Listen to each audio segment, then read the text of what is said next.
Perbatasan Indonesia-Malaysia di wilayah Kalimantan Barat kembali memanas. Di pagi yang berkabut di pesisir Sungai Krayan, dentuman tembakan membuyarkan ketenangan nelayan lokal. 6 perahu nelayan Indonesia yang sedang mencari ikan tiba-tiba ditembaki oleh patroli bersenjata milik militer Malaysia. Suasana panik melanda. Beberapa nelayan melompat ke sungai, sementara yang lain hanya bisa tiarap di geladak kayu sambil berharap nyawa mereka diselamatkan Tuhan. Salah satu korban dari insiden itu adalah Riko, adik kandung Suwardi, seorang pendekar PSHT dari Ngawi yang sedang menjalankan pelatihan bela diri di Sambas.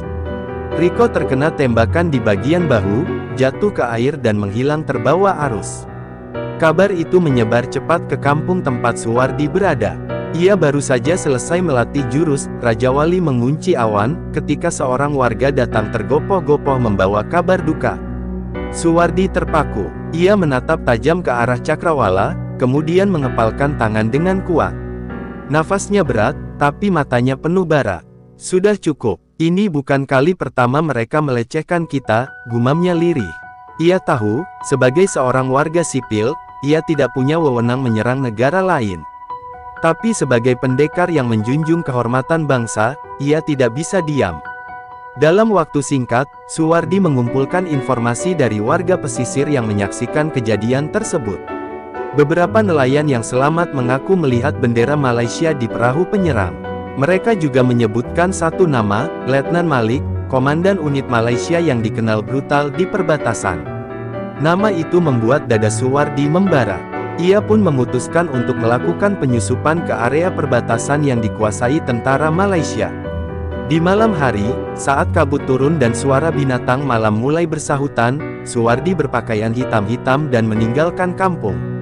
Ia membawa bekal secukupnya, selembar baju cadangan, dan sarung PSHT yang ia ikat di pinggang. Di pundaknya, tersimpan sebilah keris warisan gurunya, namun ia tahu, senjata sejatinya adalah tubuh dan napasnya sendiri. Langkahnya mantap menyusuri hutan menuju tapal batas. Dalam perjalanan, Suwardi melewati sebuah pos penjagaan Indonesia. Komandan pos mengenalnya. "Mas Suwardi, jangan gegabah. Ini urusan negara," kata sang komandan. Tapi Suwardi hanya menunduk sopan, lalu menjawab, "Kalau negara lambat bergerak, biar pendekar rakyat yang melangkah duluan." Komandan itu hanya bisa terdiam, menatap punggung pendekar muda yang perlahan menghilang di balik rimba. Malam itu, Suwardi berkemah di pinggir Sungai Krayan. Suara arus air mengingatkannya pada suara tawa Riko di masa kecil. Ia memejamkan mata, namun pikirannya tetap terjaga. Ia tahu, di balik hutan seberang, ada musuh yang bukan hanya merampas nyawa, tapi juga harga diri. Dan untuk itu, darah pendekar dalam dirinya menuntut balas. Suwardi membuka mata perlahan. "Mulai besok, perbatasan ini akan berubah," katanya pelan. Dengan semangat yang membara, ia bersiap untuk menyusup ke wilayah Malaysia. Ini bukan sekadar balas dendam pribadi, ini soal kehormatan Indonesia. Dan bagi Suwardi, tak ada yang lebih suci dari membela tanah kelahiran. Fajar mulai menyibak kabut tipis di sepanjang aliran Sungai Krayan. Suwardi, dengan mata yang belum tidur semalaman, menatap derasnya air yang mengalir ke arah utara. Ia menuruni lereng bukit, mengikuti jejak lumpur yang masih basah, bekas tapak sepatu tentara asing.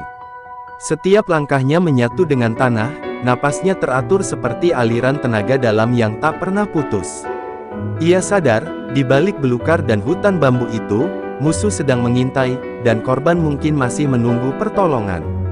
Tak jauh dari tepian sungai, ia mencium bau amis darah yang belum kering. Suwardi mempercepat langkahnya hingga tiba di sebuah cekungan tanah yang tersembunyi oleh semak. Di sanalah ia menemukan 3 nelayan yang diculik, tangan mereka terikat, tubuh penuh luka lebam.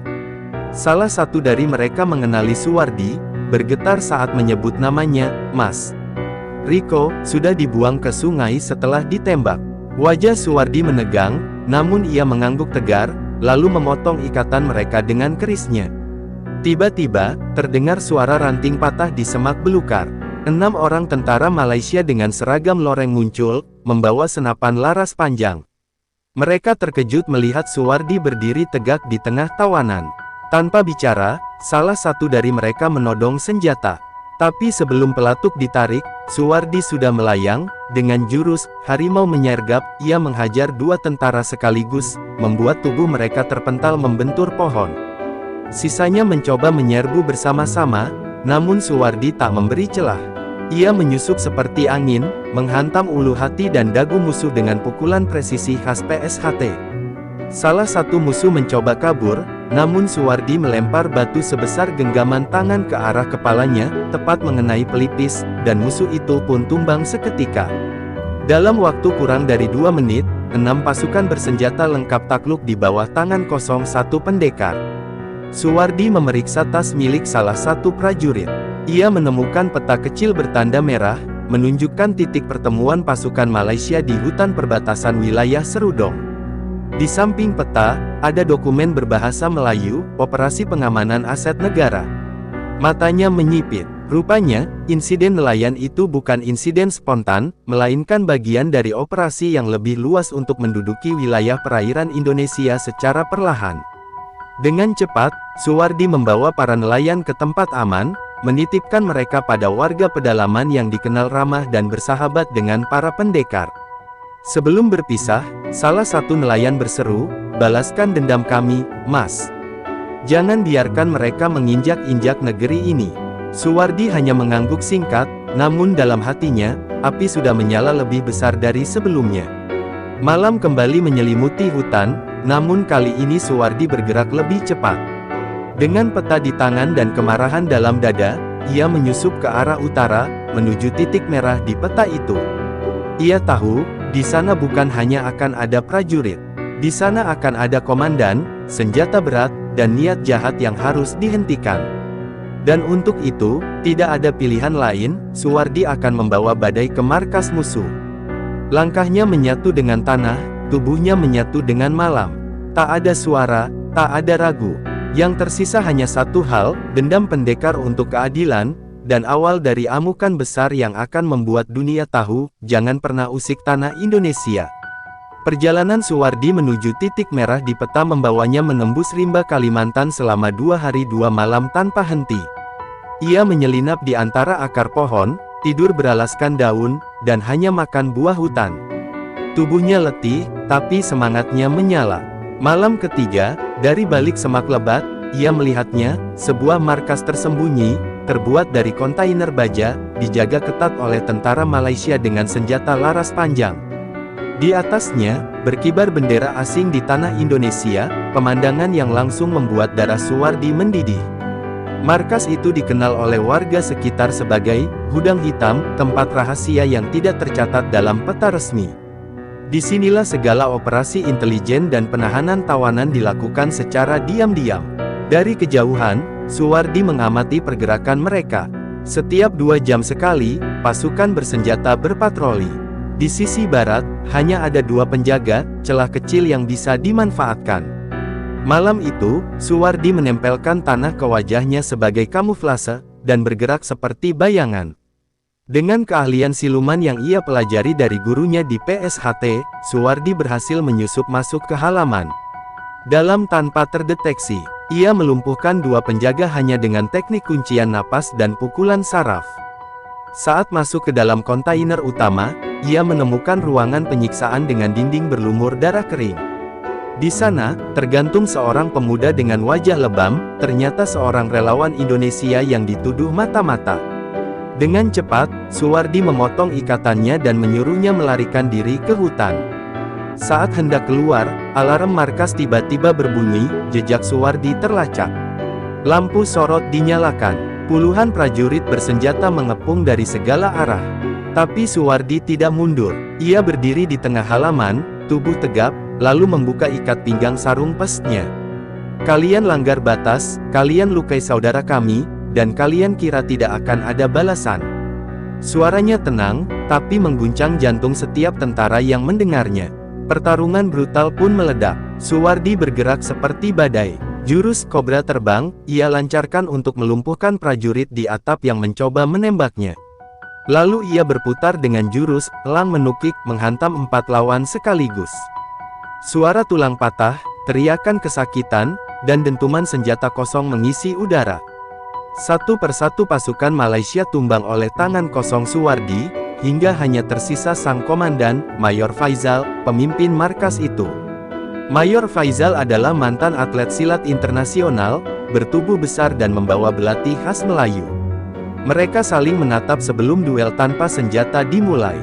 Pukulan demi pukulan mendarat, tendangan bersambut tendangan. Tapi di tengah duel, Suwardi meneriakkan pekikan khas PSHT dan mengeluarkan jurus rahasia, kijang menerjang batu.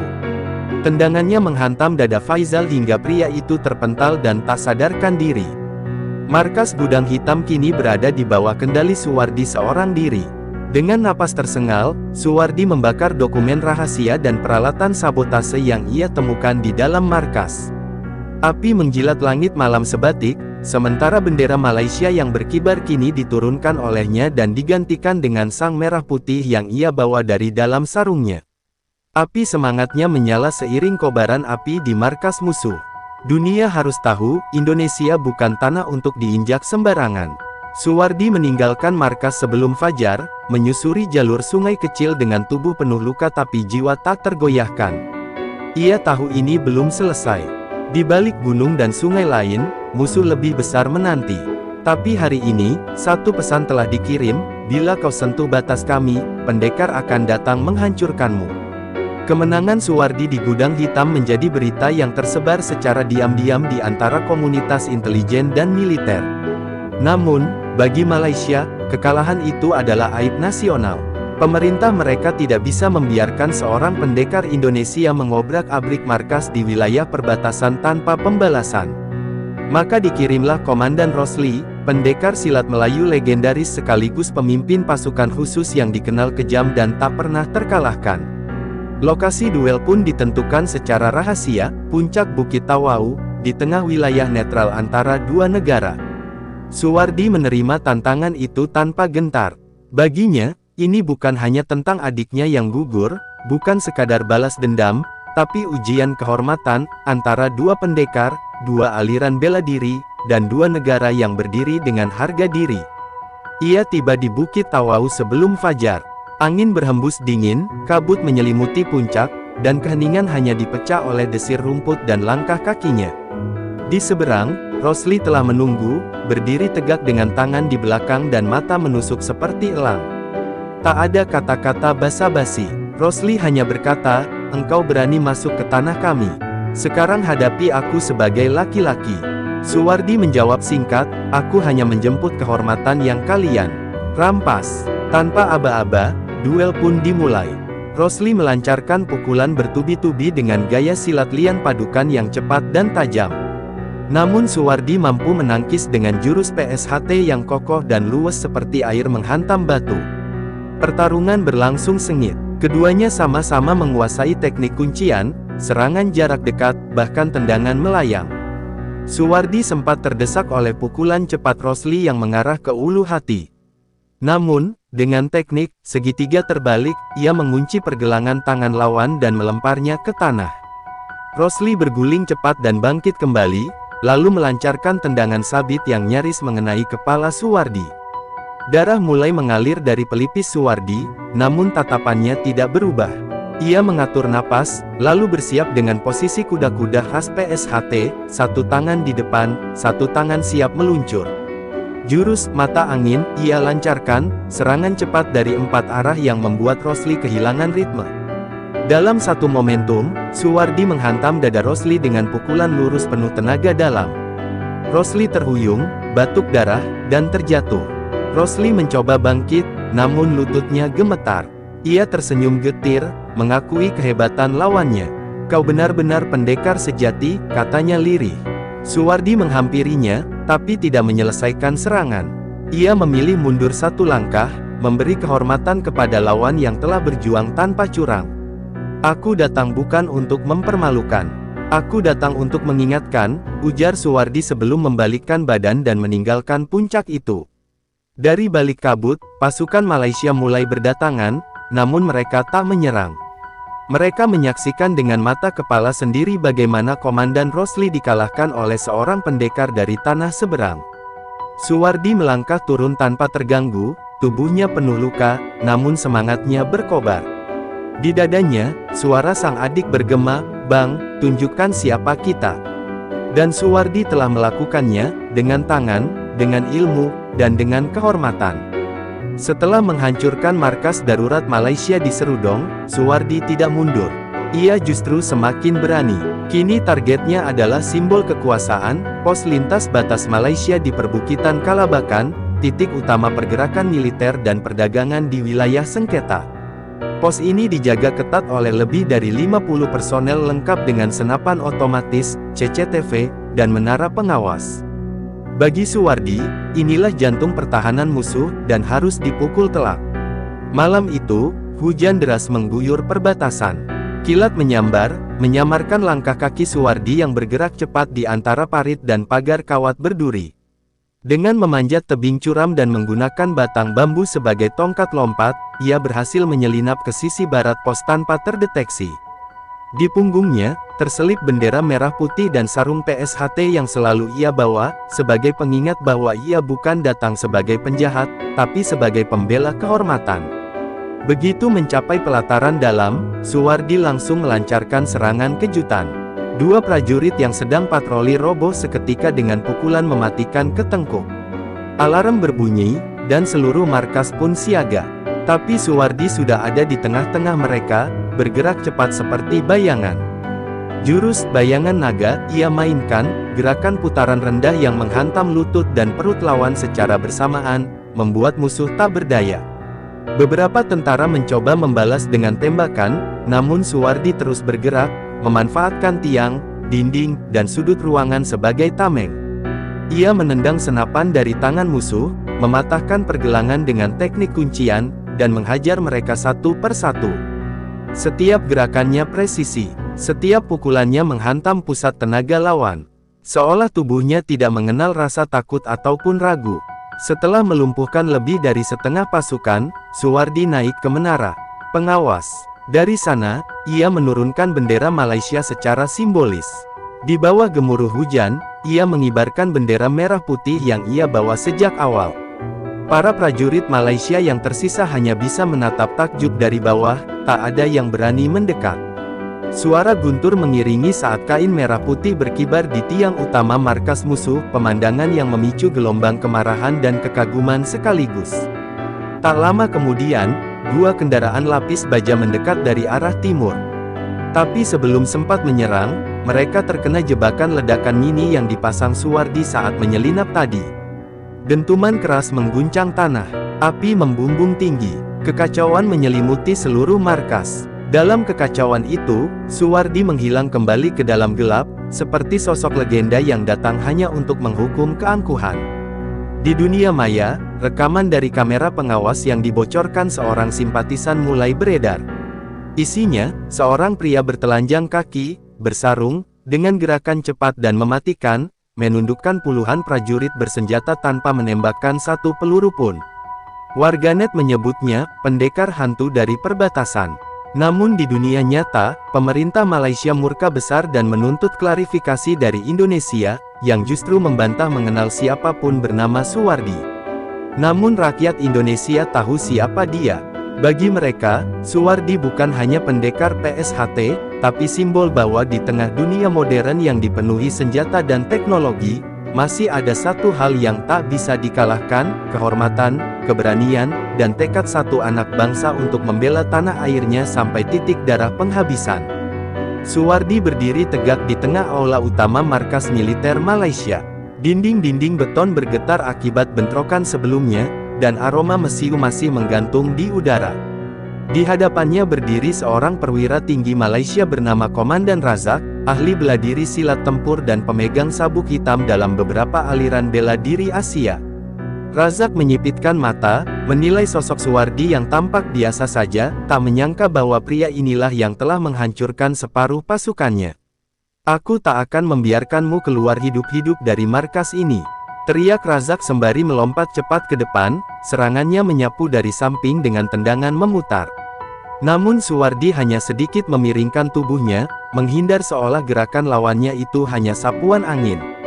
Dalam satu kedipan mata, Suwardi membalas dengan pukulan telapak kosong yang menghantam dada Razak hingga pria itu terlempar dan membentur pilar beton. Namun Razak bukan perwira sembarangan. Ia bangkit lagi, darah menetes dari pelipisnya, lalu mengaktifkan jurus naga terbang Malaysia, sebuah gaya bertarung khas militer elit mereka. Gerakannya cepat, penuh tipu daya, dan mematikan. Suwardi terdesak beberapa langkah ke belakang, menerima beberapa pukulan dan tendangan keras. Tapi matanya tetap tenang, bibirnya menyunggingkan senyum penuh percaya diri. Inilah ujian yang ia nantikan. Dengan mengaktifkan ilmu macan hitam PSHT, tubuh Suwardi menjadi lentur namun kuat. Ia menyerap tekanan lawan dan membalikkan tenaga serangan menjadi kekuatan balik. Razak terpental ke udara oleh sabetan tangan Suwardi yang seperti cambuk besi, menghantam dengan presisi ke titik-titik lemah tubuh. Suara retakan tulang terdengar samar, membuat para tentara yang menonton dari kejauhan terdiam ngeri. Tanpa memberi waktu Razak bangkit lagi, Suwardi mengayunkan jurus pamungkas PSHT, sabetan angin bumi. Tangan kanannya mengayun mendatar, menghasilkan gelombang tenaga dalam yang menghantam dada Razak seperti palu godam. Komandan elit Malaysia itu terpelanting ke belakang, menghantam dinding beton dan jatuh tak sadarkan diri.